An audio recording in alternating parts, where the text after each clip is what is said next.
할렐루야. 오늘 드릴 설교 말씀의 제목은 새벽을 기다리며입니다. 본문은 시편 57편 전체 1절로 11절입니다. 다윗의 믹담시 인도자를 따라 알다스 헷에 맞춘 노래. 다윗이 사울을 피하여 굴에 있던 때에 하나님이여 내게 은혜를 베푸소서. 내게 은혜를 베푸소서. 내 영혼이 주께로 피하되 주의 날개 그늘 아래에서 이 재앙들이 지나기까지 피하리이다. 내가 지존하신 하나님께 부르짖으며 곧 나를 위하여 모든 것을 이루시는 하나님께로다. 그가 하늘에서 보내사 나를 삼키려는 자의 비방에서 나를 구원하실지라. 셀라. 하나님이 그의 인자와 진리를 보내시리로다. 내 영혼이 사자들 가운데에서 살며 내가 불사르는 자들 중에 누웠으니 곧 사람의 아들들 중에라. 그들의 이는 창과 화살이요 그들의 혀는 날카로운 칼 같도다. 하나님이여 주는 하늘 위에 높이 들리시며 주의 영광이 온 세계 위에 높아지기를 원하나이다. 그들이 내 걸음을 막으려고 그물을 준비하였으니 내 영혼이 억울하도다. 그들이 내 앞에 웅덩이를 팠으나 자기들이 그 중에 빠졌도다. 셀라. 하나님이여 내 마음이 확정되었고 내 마음이 확정되었사오니 내가 노래하고 내가 찬송하리이다. 내 영광아 깰지어다. 비파야 수구마 깰지어다. 내가 새벽을 깨우리로다. 주여 내가 만민 중에서 주께 감사하오며 문나라 중에서 주를 찬송하리이다.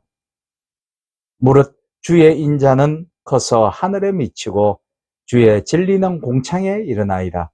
하나님이여 주는 하늘 위에 높이 들리시며 주의 영광이 온 세계 위에 높아지기를 원하나이다.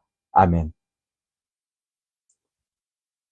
세상은 어둠에 쌓여 빛을 잃은 듯 보이고 한치 앞을 분간하지 못하는 평범하지만 불행한 사람들이 모여 한 줄기 약한 불빛이라도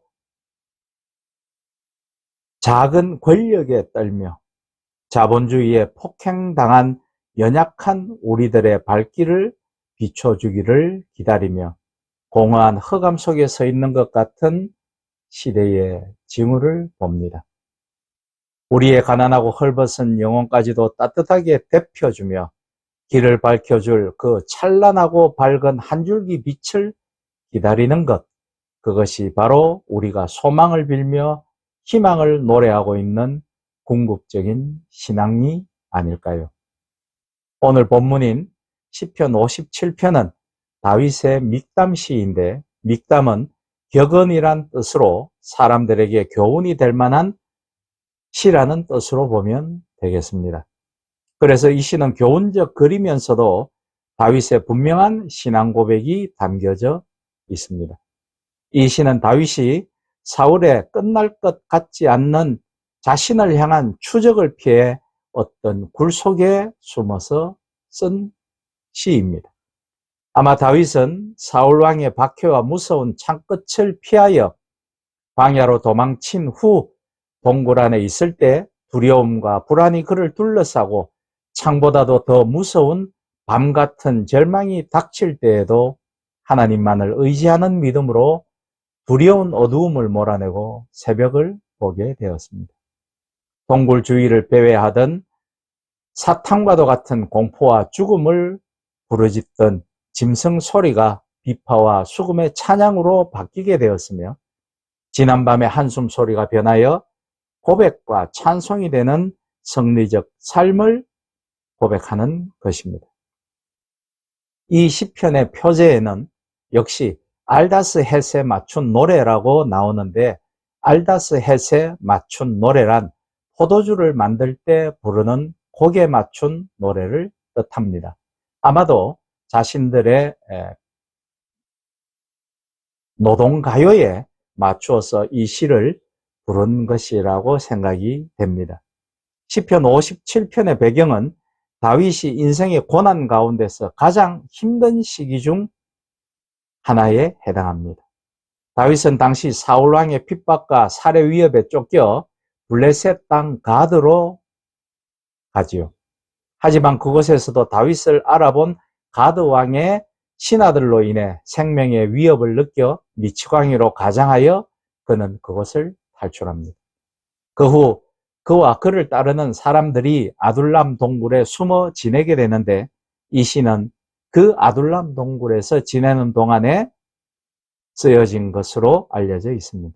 이 시는 크게 두 부분, 1절에서 5절까지 그리고 6절에서 11절로 나누어지는데 전반부는 즉 1절에서 5절까지는 자신이 처해 있는 위협적인 상황을 통해 하나님의 긍휼하심에 의지하며 호소하는 글입니다. 단순한 자신의 힘든 처지에 따른 비관적인 호소가 아니라 하나님의 구원의 확신을 가지고 호소드리며 하나님께서 자신을 구원하심으로 주의 권능과 영광이 온 세계에 밝히 드러나기를 기도합니다.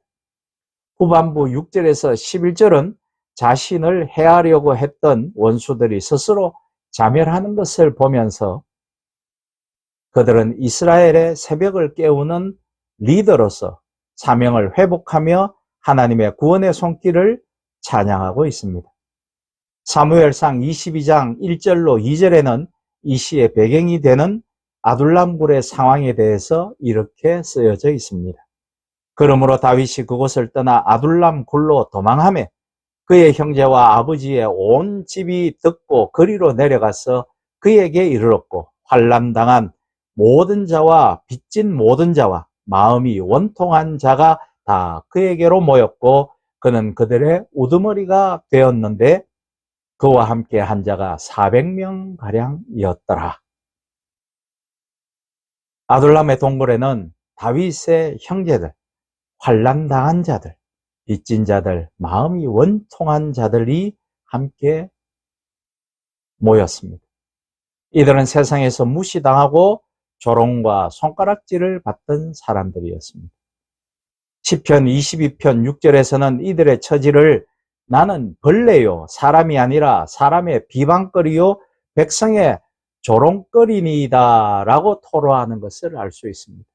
그러니 이스라엘 사회에서 발붙이고 살 수 없던 사람들이었죠.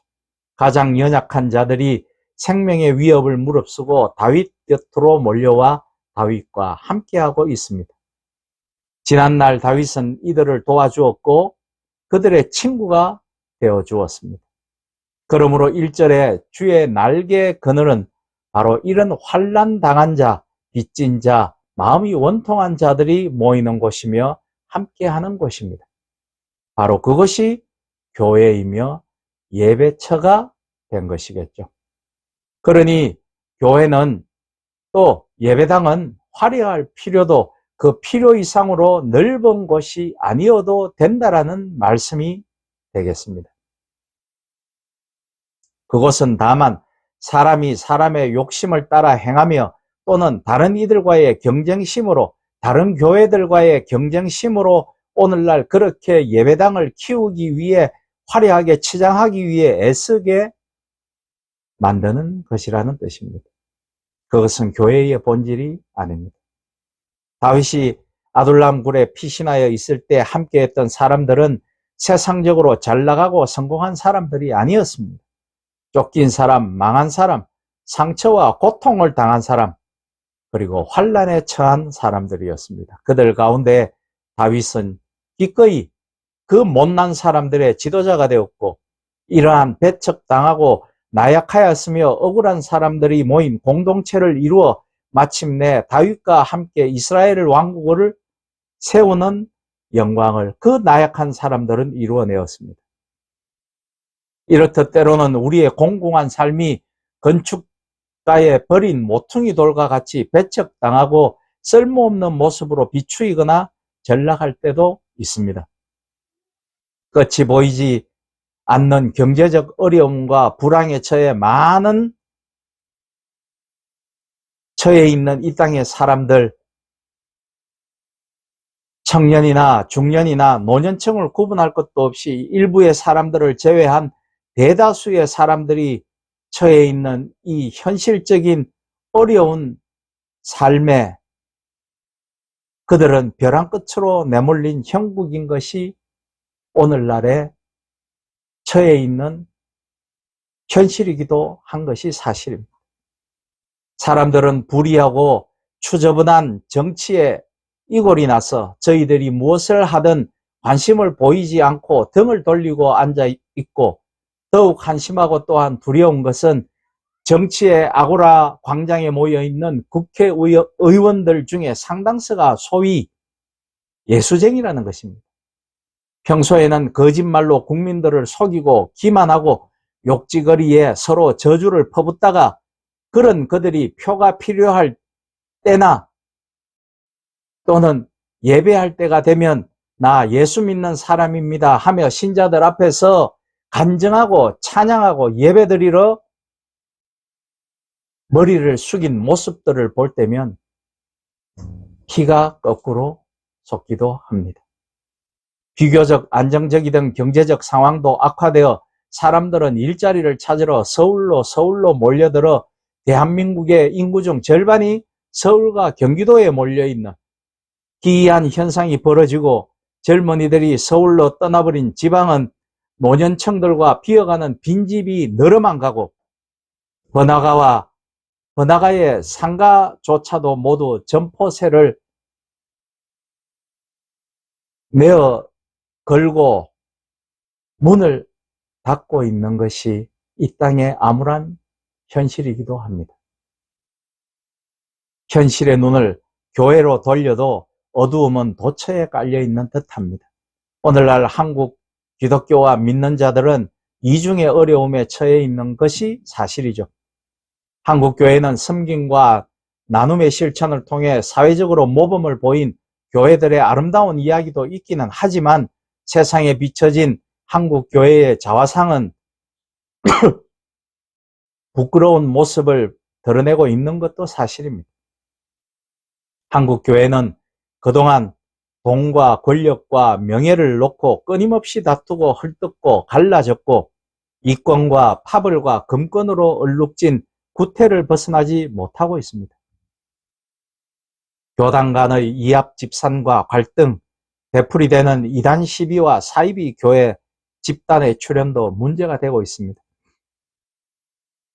일부 교회의 목회자, 교체에 정당하고 정의롭지 못한 방법을 사용하거나 재정의 비리, 자본주의와 혹은 기업화된 교회의 운영, 초호합한 예배당 건축도 매스컴에서 한국교회를 비판할 때 어김없이 단골 메뉴로 등장하는 것도 사실입니다. 물량주의와 성장제일주의, 그리고 개교회주의에 물들어 있는 것도 세속화의 전형일 것입니다. 타 종교와 전통 문화에 대한 지나친 근본주의적인 배타성도 사회의 따가운 시선을 받고 있는 것이 사실이며, 그때 세상 사람들에게 손가락질을 당하고 비난의 화살로 문매를 맞는 것은 사실은 우리가 아니라 바로 예수 그리스도이심을 가슴 아프게 깨달아야 합니다. 자본주의적 가치관에 물든 목회자들이 예수 믿으면 부자 된다라는 잘못된 기독교 세계관인 번영신학을 믿는 자들에게 가르치는 바람에 순전하고 여린 영혼들은 천민 자본주의로 도금된 만몬을 숭배하는 금송아지 예배자들로 만들어 놓고 말았습니다. 그들은 예수님 믿고 가난하게 사는 것이 복받은 것입니까? 하며 정의와 돌봄과 나눔을 이야기하는 사람들에게 이렇듯 지극히 물질지상주의와 금권주의적 질문을 들이밀고 있습니다. 이러한 현상들이 곧 우리가 맞이한 삶과 신앙의 어둠이며 시험이며 환란인 것입니다. 그 어둠에 잠겨 금송아지를 바라볼 때 그것이 밝음이요 축복이라고 한순간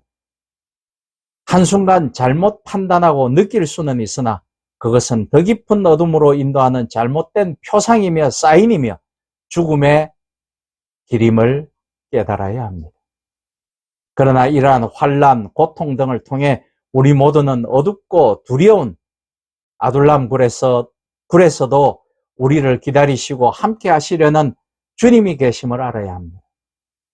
다윗의 육신적 후손으로 오신 메시아 예수 그리스도께서 우리가 당하는 환난과 고통이라는 수고하고 무거운 짐을 함께 져주신다는 믿음과 소망의 촛불을 우리는 켜야 하는 것입니다. 오늘도 아둘람 동굴에 갇힌 것 같은 우리들의 피곤한 삶과 현실을 돌아봅니다. 내게 있는 믿음이 비록 겨자씨와 같이 작지만 구원의 확신에 따른 믿음의 기도와 실천으로 우리에게 주신 사명을 회복하기를 원합니다. 절망과 고통 가운데서도 우리의 구원자가 되신 하나님께 감사와 찬송으로 나아가므로 마침내 하나님께서 약속하신 하나님의 영광을 경험하게 될 것을 믿음으로 바라봅니다. 2023년 대림절을 지내며 이 세상의 어둠을 물리칠 밝음과 사랑과 화평으로 오시는 그 궁극적인 인류의 단 한 줄기 비친 메시아를 지극히 소망하는 여러분과 제가 될 수 있기를 우리 주 예수 그리스도의 이름으로 축복하며 부탁드립니다. 아멘.